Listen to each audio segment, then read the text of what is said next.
Welcome to Goyo's Garden and Tie-Dyes. I'm Greg. Alright, today we will be doing a Gildan XL, and we're going back to a little hot water irrigation, some HWI. It's been a while since I've done any, so I had to try out my new machine or heater, see how it worked. And like I said, once everything's all set up inside there, I'll give you the grand tour. But it worked out pretty good. So I'm going to center the shirt, and I'm going to do a sleeve in. So there's not much explaining on that except for tucking one sleeve into the other and trying to get it nice and flat. So your front is the front and your back is the back. All right.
Okay, so I have that. It's about as flat as I'm going to get it.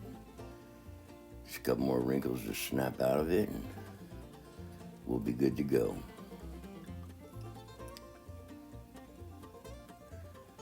I'm going to just pleat it right up the middle there. We'll be doing a hot water spine, I guess is what you call it. So we're just going to pleat it up nice and straight, best we can anyway.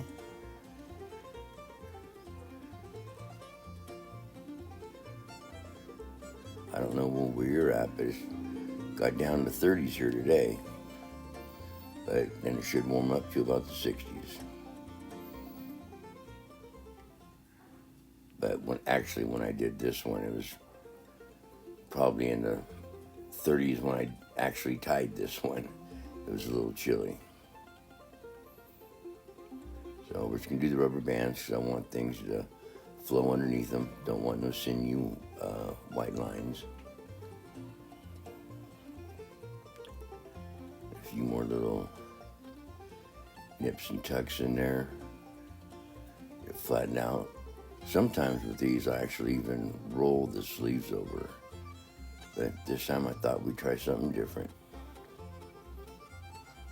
Okay. And we're going to go ahead and take it over to the hot water rack. It's a cool little setup. It's got two big old totes and spray away. And last minute I decided to wrap it up with some string. If you have new rubber bands, it's not so bad. But if you have older rubber bands on and you apply the heat, they will start snapping on you. And you don't want that when you're right in the middle of a nice fold. So we'll tie that off and we'll start applying dye to it. And it is, like I said, on a slight incline. Okay, so the dyes we will be using today are Raven Black, Stormy Sky, Lime Pop, Light Red, Strawberry Skies, and a little bit more Raven Black. And I have these in my 8-ounce dye bottles, and they're mixed with soda ash. So it's 5 parts dye, 1 part soda ash. And it seems to hold the colors pretty well.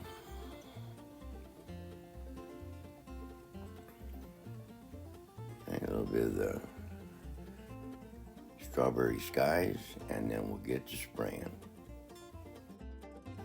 And it's a little windy out here today. You can't tell the way I have the camera pushed down. You can't see my cover moving all that much, but it is a little chilly and windy. So I'm going to put on my cheesecloth. It helps prevent the dye from blowing all over if you have something else to do. And yeah, I'm going to start spraying it. The water's roughly about 165. It was 175 when I stuck it in my container. So I'm sure the temperature dropped a little bit.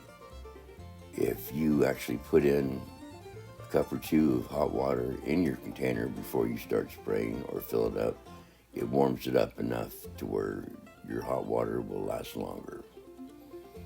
So we're just going to continue spraying, and I will be back.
Alright, we just about had that wrapped up. Check the bottom.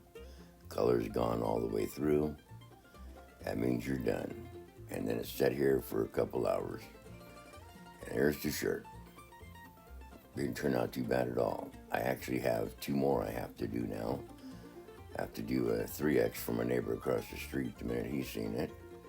And I'll be sending one of them to a store. So I think it's called the Spine. But anyway, I think it turned out pretty darn good. Been a while since I've done one, but I'll be doing a few more and I should have it down by then. But it does hold its colors. Changes the colors of everything. Like that was Lime Pop. It sure doesn't look like it anymore. But anyway, thank you so much for watching. I really appreciate it. If you haven't subscribed, please subscribe. If you liked it, please hit like. And if you want to share it, by all means, please do. Once again, thank you for watching, and I'll see you next time.